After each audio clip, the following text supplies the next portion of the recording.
ఓం సాయిరామ్ శ్రీ సచిదానంద సమర్థ సద్గురు సాయినాథ్ మహారాజ్ కి జై. మన సాయి కుటుంబ సభ్యులందరికీ నమస్కారం అండి. ఎలా ఉన్నారు, ఏం చేస్తున్నారు? మీరందరూ కూడా సంతోషంగా, క్షేమంగా, ఆరోగ్యంగా ఉండాలని, సాయినాథుని యొక్క ఆశీస్సులు మనపై ఎప్పుడూ ఉండాలని మనస్ఫూర్తిగా ఆ సాయిని వేడుకుంటూ ఈరోజు వీడియోను మొదలు పెడుతున్నాను. ముందుగా అందరికీ కూడా గురువార శుభాకాంక్షలు అండి. ఇక ఈరోజు వీడియోలో బాబాగారి సందేశం ఏమిటి అంటే, ఈ గురువారం రోజున చూడగానే వెంటనే ఇక్కడ ఉన్నటువంటి నా చేతిలో ఉన్నటువంటి ఈ ముడుపును తాకి ఒక గొప్ప శుభవార్తను, అలాగే నీకు రాబోతున్నటువంటి ధనలాభం గురించి ఈ క్షణం వెంటనే తెలుసుకుంటున్నారు. మరి ఈ సందేశానికి ఉన్నటువంటి అర్థం ఏమిటో తప్పకుండా తెలుసుకుందాం.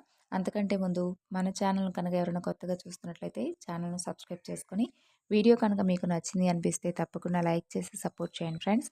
చాలామంది వీడియోని అయితే చూస్తున్నారు కానీ ఎవరు కూడా లైక్ చేయడం లేదు. సో లైక్ చేసి సపోర్ట్ చేయండి.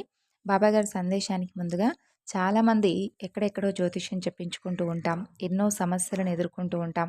అయితే ఆ సమస్యకు తగినటువంటి పరిష్కారం తెలియక చాలా అవస్థలు పడుతూ ఉంటాం. సాయిబాబా వారి ఆశీస్సులతో జ్యోతిష్యం చెబుతారండి గురూజీ సాయి దేవరాజు గారు. ఉన్నది ఉన్నట్లుగా మన గురించి, మనం ఎదుర్కొంటున్నటువంటి సమస్యల గురించి చాలా చక్కని పరిష్కారం అయితే తెలియజేస్తారు. ప్రేమ, పెళ్లి, ఉద్యోగం ఇలా ఎవరి సమస్యను బట్టి పూజల రూపంలో కానీ, పరిహార రూపంగా కానీ చక్కని పరిష్కారం అయితే తెలియజేస్తారు. వారి ఫోన్ నెంబర్ వచ్చేసి 9618186025. ఇక బాబాగారి సందేశం గురించి తెలుసుకుందాం. ఈరోజు ఈ శ్రావణ గురువారం రోజున నా చేతిలో ఉన్నటువంటి ఈ ముడుపును ఒక్కసారి తాకితే నీకు రాబోతున్నటువంటి ధనలాభం ఏమిటో తప్పకుండా తెలుసుకునేటటువంటి ఒక గొప్ప అవకాశం ఈ సందేశంలోనే నీకు వినిపించబోతున్నాను. అతి త్వరలోనే, అంటే ఈ శ్రావణ మాసంలోనే నీవు కోరిన విధంగా నీ సమస్యలన్నీ కూడా తొలగిపోవడానికి, నీకు అవసరమైనటువంటి ధనాన్ని, నువ్వు చేస్తున్నటువంటి పనిలో నీవు గొప్పగా ఆదాయాన్ని పొందేందుకు ఒక మంచి మార్గాన్ని నీకు కలిగించబోతున్నాను. మరి నువ్వు నాకు ఒక మాట ఇచ్చావు, గుర్తుందా? నాకు కనుక అధిక ధనలాభం వస్తే బాబా, అందులో నా అవసరానికి నేను వాడుకొని కొద్ది భాగం పేదవారికి తప్పకుండా సహాయార్థం కోసం ఉపయోగిస్తాను అని అన్నావు. ఆ పనిని నీవు తప్పకుండా చేస్తావు అని నీపై నాకు నమ్మకం ఉంది.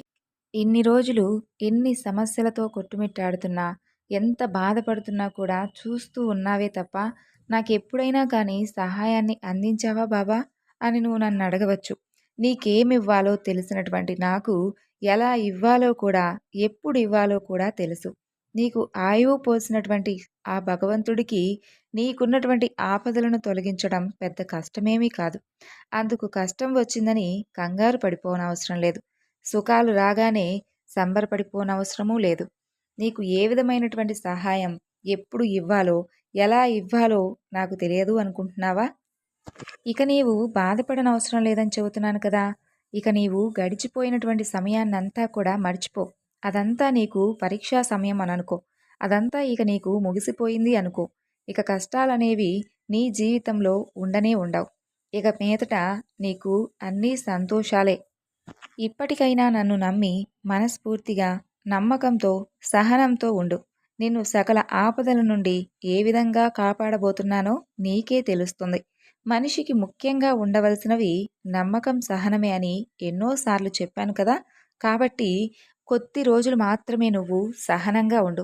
ఇప్పటి వరకు గడిచిపోయినటువంటి గతాన్నంతా కూడా ఇక నీవు పూర్తిగా మర్చిపో. ఈ రోజు నుండే, ఈ శ్రావణ గురువారం నుండే, ఈ ఉదయాన్నే నీవు కళ్ళు తెరవగానే నీ సాయి నీ కోసం కొత్త తలుపులు తెరిచాడు అని భావించు. నీ జీవితంలో జరిగినటువంటి గతాన్నంతా కూడా పక్కన పెట్టు. గొప్ప సమాధానం ఇచ్చేటటువంటి ఒక అద్భుతాన్ని నీ ముందు ఉంచబోతున్నాను. నువ్వు నీ వంతుగా పని చేశావు. అలాగే నీకు ఏం కావాలో అడిగావు. ఇప్పుడు ఎవరైతే నిన్ను బాధించిన వారు ఉన్నారో, ఎవరైతే నిన్ను తిరస్కరించిన వారున్నారో వారందరి ముందు కూడా నువ్వు కోరుకున్నటువంటి దానికంటే కూడా ఎక్కువగా నా అనుగ్రహం నీకు దక్కబోతుంది. నా ప్రియమైనటువంటి బిడ్డ, నువ్వు ఇక ఏమీ కూడా చింతించనవసరం లేదు. ఎందుకంటే నేను నీకు, నీ కుటుంబానికి మంచి గమ్యాన్ని ముందే ఉంచాను. కాబట్టి రాబోయే గురువారం వరకు కాస్త ఓపిక పట్టు. అవును, ఇక నువ్వు వేచి ఉండనవసరం లేదు. నీకు సంతోషకరమైనటువంటి రోజులను నువ్వు ఆనందంగా ఆస్వాదించేందుకు సిద్ధంగా ఉండు అని మాత్రమే చెబుతాను. అంతవరకు నీ మనసులో ఉన్నటువంటి గందరగోళాలను, సమస్యలను, బాధలను వీటన్నిటినీ కూడా పక్కన పడేయి. మనసునంతా కూడా ప్రశాంతంగా ఉంచుకో. బాబానే నాకు హామీ ఇచ్చాడు అని పరిపూర్ణంగా నమ్ము. భరించేవారికే బాధలను, నిన్ను నమ్మేవారికే కష్టాలను ఇవ్వడం నీకు అలవాటే కదా బాబా! ఏ సంతోషాన్ని ఏ దుఃఖం కోసం ఇస్తావో, ఏ దుఃఖాన్ని అసలు ఏ సంతోషం కోసం ఇస్తావో అస్సలు అర్థం కావడం లేదు బాబా! కానీ నువ్వేం చేసినా కూడా మా మంచి కోసమే అనే నమ్మకాన్ని మాత్రం నేనెప్పుడూ కోల్పోలేదు. అలాగే నా మనసులో కొలువు తీరినటువంటి నీ రూపాన్ని కూడా నేనెప్పుడూ మర్చిపోలేదు. దయచేసి నేను ఇన్ని రోజులు పడినటువంటి సమస్యలకు, అలాగే నేను చేసినటువంటి పనికి ఒక అర్థం ఉండే విధంగా నాకేమీ అవసరం లేదు. నేను చేసినటువంటి కష్టానికి మాత్రమే నాకు లాభాన్ని ఇవ్వమని అడుగుతున్నాను. అంతకు మించి నేను చెయ్యనటువంటి దానికోసం కానీ, లేదా నాకు ఏదో అదృష్టం కలగాలని మాత్రం నేనెప్పుడూ కోరుకోలేదు. అలాగే ఆశించను లేదు. కేవలం నేను చేసినటువంటి పనికి మాత్రమే దానికొచ్చే లాభం గురించి మాత్రమే నిన్నడిగాను. దానివలన నేను ఎన్నో సమస్యల్లో కూరుకుపోయాను. ఎందరికో అప్పుల పాలయ్యాను. కాబట్టి దయచేసి నాకు కలిగేటటువంటి లాభాన్ని నాకు కలిగించు అని మాత్రమే నేనడుగుతున్నాను. అందుకే చెబుతున్నాను కదా! ఇన్ని రోజులు వేచి ఉన్నావు. ఈ 4 రోజులు కాస్త ఓపికగా ఉండు అని చెబుతున్నాను. వెలుతురు ఉన్న చోట చీకటి ఎలా అయితే ఉంటుందో, అది కేవలం చీకటి వలన కమ్ముకున్నటువంటి మేఘం లాంటిది. కొంతసేపు కాంతిని కప్పివేస్తుందంతే. ఒక్కసారి చీకటి మేఘం మాయమైతే మరలా వేగు మరలా నీకు వెలుగే కనిపిస్తుంది. కాబట్టి నీకున్న సమస్యల గురించి ఇక చింతించనవసరం లేదని చెప్పాను కదా! వాటి గురించి మర్చిపో. నీ సమస్యలు కూడా ఆ చీకటి మేఘాల వలె గొప్పగా నీ జీవితం నుండి అదృశ్యమవుతాయి. నేను నీకు ప్రమాణం చేస్తున్నాను. నా దయ నీపై ఎప్పుడూ కూడా ఒకేలా ఉంటుంది. చీకటి మేఘాల వలన నువ్వు నన్ను చూడలేకపోతున్నావు అంతే. ఒక్కసారి మేఘం మాయమైపోతుంది. నీలో ఉన్నటువంటి ఆ చీకటి కూడా తొలగిపోతుంది. నీవు నమ్ముకున్నటువంటి నీ కష్టం నిన్నెప్పుడూ కూడా మోసం చేయదు. నువ్వు దేని గురించైతే కలలు కన్నావో, దేని గురించైతే ఇన్ని రోజులు బాధపడుతూ ఉన్నావో, దేని గురించైతే నన్ను ప్రార్థిస్తూ ఉన్నావో, అదే నువ్వు తప్పకుండా పొందబోతున్నావు. నేను ఇంతగా చెబుతున్నాను అంటే తప్పకుండా నీకు ధనలాభం కలగబోతుంది అనే కదా! నీవు కోరుకున్నటువంటి విజయాన్ని నువ్వు పొందుతావు. అలాగే నువ్వు చేసినటువంటి కష్టానికి ప్రతిఫలాన్ని పొందుతావు. అంతకన్నా కూడా ఎక్కువ ధనలాభాన్నే పొందుతావని చెబుతున్నాను కదా! దానిలో మాత్రం నాకు మాటిచ్చిన విధంగా పేదవారికి సహాయార్థం ఉపయోగపడతావని మాత్రం నేను అనుకుంటున్నాను.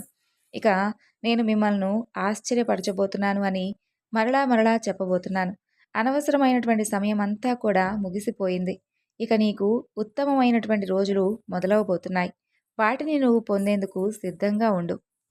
చూడు, భగవంతుడు కేవలం నిన్ను ఈ భూమి మీద పడేసి ఇక నాకు ఏమీ సంబంధం లేదు అని ఊరుకోడు. అడుగడుగునా నిన్ను రక్షించుకుంటూ ఉంటాడు. ఏ సమస్య నీకొచ్చినా కూడా అందుకు ముందుగా నేనున్నాను అని ఆ సమస్యను హెచ్చరిస్తాడు. సమస్యలనేవి కేవలం మనకు మనం సృష్టించుకున్నవి కావచ్చు, లేదా మన కర్మానుసారంగా జరిగేవే కావచ్చు. అంతే తప్ప భగవంతుడు ఎప్పుడూ కూడా మిమ్మల్ని సమస్యల్లో కూరుకుపోండి అని మాత్రం మిమ్మల్ని చెయ్యి విడిచిపెట్టడు. నేను మరలా చెబుతున్నాను.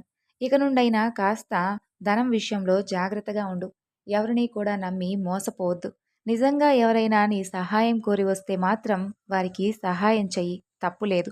కానీ ఎవరికి పడితే వారిని నమ్మకుండా, ముందు వెనుక ఆలోచించుకోకుండా ధనాన్ని అంతా కూడా వారికి ఇచ్చేసి, చివరికి ఇప్పుడు ఎలా అయితే సమస్యల్లో మిగిలిపోయావో, అలా తర్వాత కూడా సమస్యలలో కొట్టుమిట్టాడకూడదు అనేదే నేను నీ నుండి కోరుకుంటున్నాను.